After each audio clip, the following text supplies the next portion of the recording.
साथियों, हम बड़े ध्यान से पूर्ववक्ताओं की बातें सुन रहा था। हमारी लड़ाई जिससे है, हमें उसी की बात करनी है। हम दलित, पिछड़ा, विकार महासंघ के बैनर तले यहाँ एकत्रित हैं। हम बसपा ने कुछ नहीं किया, सामाजिक न्याय नहीं दिया, और समाजवादी पार्टी की सरकार ने सामाजिक नहीं किया। ये सब बात करने के लिए यहाँ नहीं आए। और जिसको सोशल जस्टिस की डेफिनेशन नहीं मालूम है, वो क्या जाने। आजादी के बाद जब आरक्षण लागू हुआ तो मुलायम सिंह यादव ने सबसे पहले देश में उत्तर प्रदेश में आरक्षण लागू किया। एक मुशहिद को ब्लॉक प्रमुख बनाने का सम्मान किसी ने दिया तो मुलायम सिंह यादव ने दिया। मुशहर को प्रधान बनाने का किसी ने सम्मान दिया तो मुलायम सिंह यादव ने दिया। अब बताइए, अब सामाजिक न्याय जब सपा को मौका मिला तो सामाजिक न्याय दिया कि नहीं दिया? हम यहाँ पे हमारी लड़ाई सामंतवादियों से है, जो हमारे हक अधिकार को हमेशा हमेशा के लिए समाप्त करना चाहते हैं। हम उनसे जागरूक करने के लिए आए। जब आप जागरूक हो जाओगे तभी आप अपने लोगों को जगा पाओगे। ऐसे हमने तो एक कार्यक्रम किया था, जागो और जगाओ। जब आप जाग जाओगे, आपके बात में दिमाग में समझ में आ जाएगी, तभी आप दूसरे की जगह पाओगे। आज एक जाति जनगणना का सवाल बहुत दिनों से चल रहा है। सदन में समाजवादी पार्टी जो 69,000 की भर्ती थी, एक घबरेबाजी की गई। राष्ट्रीय अध्यक्ष अखिलेश जी ने ही बात उठाई और कहा कि इसका जवाब नहीं दिया जा रहा। कई बार बातें आई। 13,000 पद काट करके प्रकाश को दे दिया गया और 7,000 दलितों को काट करके दे दिया गया। सामाजिक न्याय का जो गलत होता जा रहा है, हमें उससे अपने आप को जागरूक होना है। हम इसे कैसे बचाएंगे? जाति जनगणना की कल सरदार वल्लभ भाई पटेल की जयंती थी और हमें भी बुलाया गया था।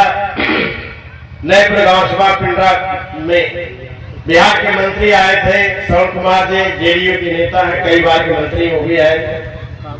कई 1,500 हजार की पब्लिक की बहुत भीड़, सबके ऊपर जो सर पे जो है सरदार सेना की टोपी लगाए हुए बैठे थे और जय संविधान की टोपी लगाए हुए। हमें मौका मिला, मैंने बहुत धन्यवाद दिया माननीय मंत्री जी को कि आपने बिहार से जो है जाति जनगणना का जो बिगुल बजाया है, जो वहां संकल्प किया है, आपने घोषणा किया है और आज आपका जो एजेंडा है वो भी जाति जनगणना का है। हम तो हक अधिकार देना चाहते हैं कि जाति जनगणना करा लो, जिसकी जो भागीदारी हिस्सेदारी ले लो, चाहे पाल समाज हो, चाहे मौर्य समाज हो, चाहे लोहार हो, चाहे विश्वकर्मा हो, हम सबको हक अधिकार देना चाहते हैं। लेकिन एक भारतीय जनता पार्टी जाति जनगणना करना सेवा है। मैंने कहा, बहुत लंबा पंडाल था, मैंने कहा आप लोग जाति जनगणना करना चाहते हैं तो सब लोगों ने हाथ उठाया, कहा हम चाहते हैं। हम मेरे बात चाहते हैं तो केवल सरदार सेना और जय संविधान की टोपी लगाने से नहीं हो पाएगी।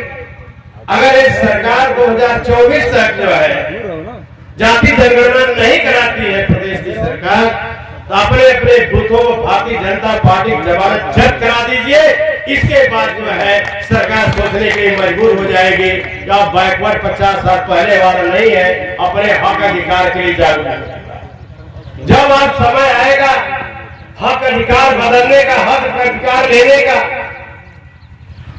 तब आप बहक जाते हैं, कहीं दारू में बहक जाते हैं, तो कहीं पैसा में बहक जाते हैं, कहीं कपड़ा में बहक जाते हैं। आपने कभी सोचा कि उनका अधिकार बाबा साहब अम्बेडकर और सरदार वल्लभ भाई पटेल तमाम लोगों ने कितने संघर्षों के बाद दिया? इस वोट का अधिकार हमें कैसे मिला? कभी इस पर मंथन किया? और आप भाग जाते हो जो है, अब भाग करके वोट जो है सामंतवादियों के पाले में कर देते हो। मैंने एक किस्सा सुना है, बताया कि आप बैकवर्ड दलित हैं। एक मेला लगा हुआ था, उस मेले में एक स्टार में बहुत भीड़ थी और भीड़ में चार्ट जार रखा था। एक पर लिखा था ब्राह्मण बुद्धि, एक पर लिखा था क्षत्रिय बुद्धि, एक पर लिखा था वैश्य बुद्धि, एक पर लिखा था शूद्र बुद्धि। ब्राह्मण बुद्धि की कीमत 1 लाख रुपया। अब आपका मुकाबला है उनसे, उनके बुद्धि की कीमत 1 लाख रुपया, वैश्य बुद्धि की कीमत 50,000 रुपया और क्षत्रिय बुद्धि की कीमत 20,000 रुपया, शुद्ध बुद्धि की कीमत 300 रुपया किलो। अब वो शुद्ध समाज का व्यक्ति था भड़क गया, अरे भाई हम लोग 85% है, हमारी कीमत मात्र 300 रुपया किलो, और 15% ब्राह्मण क्षत्रिय है, उनका 1 लाख रुपया किलो, 50 रुपया किलो। तो दुकानदार कहा मेरे ऊपर भाई क्यों भड़क रहे हो? आप जब चुनाव आता है, जब दलित बैकवर्ड का भविष्य बनाना होता है, शुद्ध समाज का तकदीर बनानी होती है, तो कोई कपड़ा पे बिक जाता है, कोई दारू बिक जाता है, कोई मुर्गा बिक जाता है, कोई खस्सी पे बिक जाता है, तो तुम्हारी बुद्धि कीमत 300 रुपया नहीं रहेगी, 3 लाख रुपया रहेगी। तो सोचना पड़ेगा, मंथन करना पड़ेगा कि हम बाहर जाते हैं। आज जो यादव के खिलाफ एक जहर बोया गया 2 चुनाव से कि अगर समाजवादी पार्टी वोट दोगे तो सपा सरकार बनेगी, यादव का हित होगा और हमारे बैकवर्ड समाज के लोग भाग गए कि चलो भाग गए। सही बात कह रहे हैं आरएसएस संघ के लोग, भाजपा के लोग, अगर कमजोर हो जाएगा तो हम मजबूत हो जाएंगे। लगे जो हम मजबूत बनाने अपने आप को, क्या हुआ?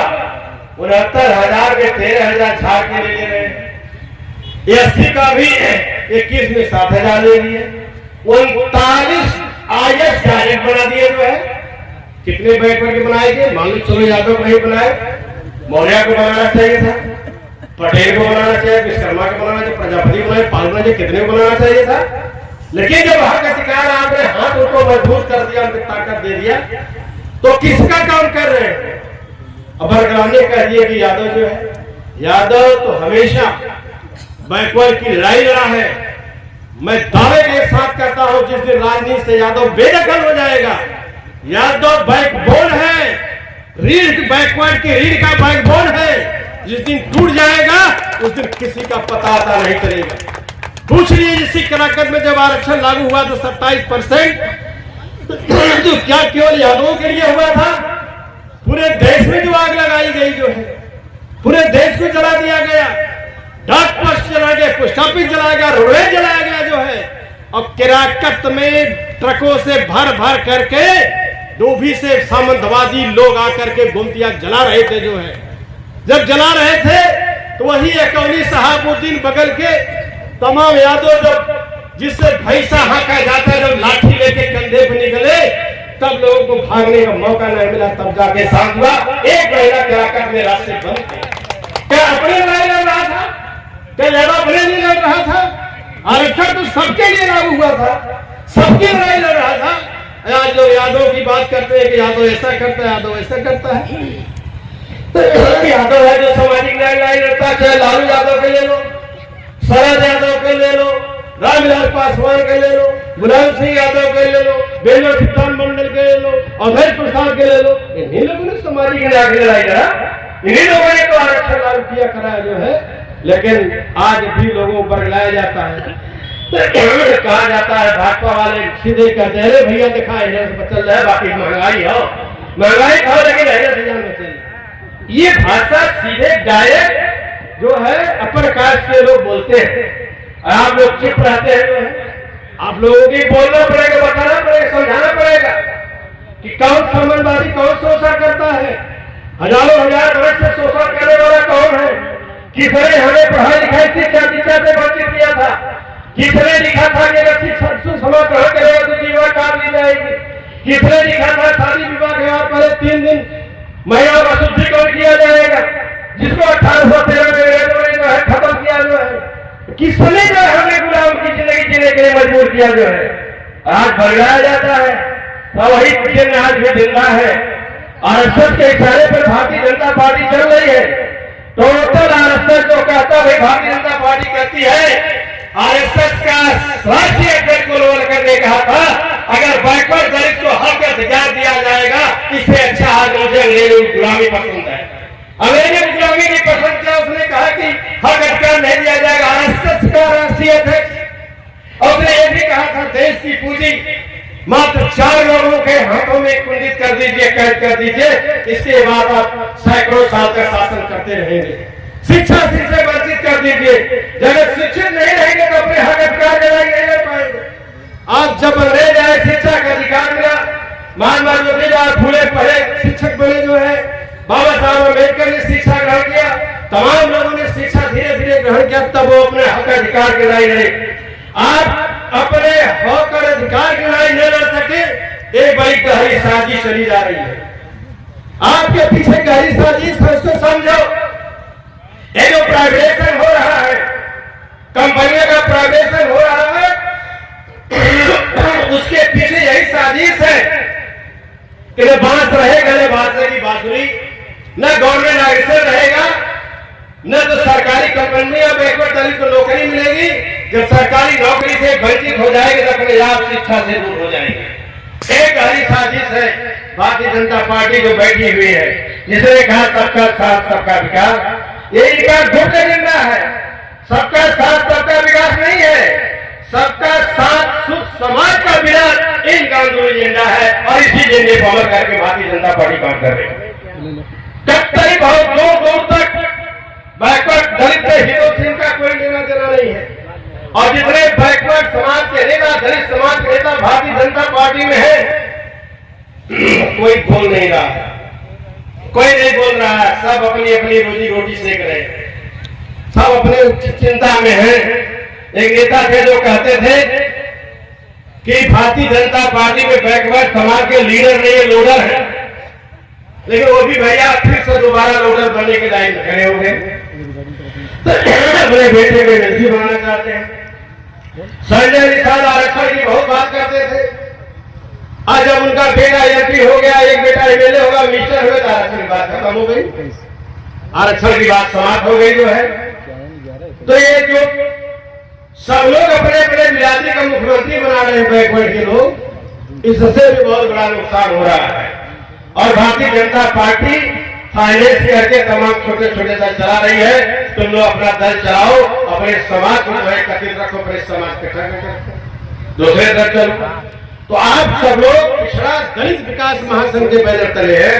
पिछड़ा दलित का विकास कैसे होगा, ये मंथन करिए और जगह जगह जाकर के गांव में भी आप समझिए और समझाइए कि भारतीय जनता पार्टी दूर दूर तक पिछड़ा दलित की शुभचिंतक कभी ही नहीं है, जिसने हमें हमारा सारा हक अधिकार छीन लिया था, हमें जो है नंगे पांव कर दिया था। और सब कहानियां बड़ी लंबी है जो है। 1932 से जिस तरह से बैकवर्ड को भड़का दिया, 1932 में ही पिछड़े वर्ग को आरक्षण मिल गया होता तो आज कहां बैकवर्ड होगा जो है। लेकिन संघर्ष 7 साल के बाद फिर जाके 91 मिला साथियों। इसलिए मैं आप सबसे कहना चाहूंगा, आप सब लोग जागिए और जगाइए लोगों को जो है, जगाइए, कहिए। सबसे पहले जो चावल गेहूं वालों संपर्क करिए, ये चावल गेहूं पाकर मस्त है जो है, कोई काम धाम नहीं करे तो ये भी लोगों को जो है पंगु बनाने की साजिश है। उनके बीच में बैठ के आप बताएंगे कि चावल गेहूं जिसकी भी सरकार रहेगी उसकी सरकार में मिलेगा। एक खाद्यान्न योजना भाजपा के समय की नहीं है, एक खाद्यान्न योजना कांग्रेस राजीव गांधी ने चालू किया था। ये खाद्यान्न जो मिल रहा है किसी के बाप के गोदाम से नहीं मिल रहा है। जिसकी भी सरकार आएगी उसकी सरकार मिलेगा, आपका भविष्य भी सुरक्षित रहेगा। लेकिन ये सरकार खाद्यान्न लेकर के आपसे वोट लेकर के आपका नहीं, आपके बच्चों का भविष्य हमेशा हमेशा के लिए समाप्त करना चाहती है। बहुत बहुत धन्यवाद है हमारे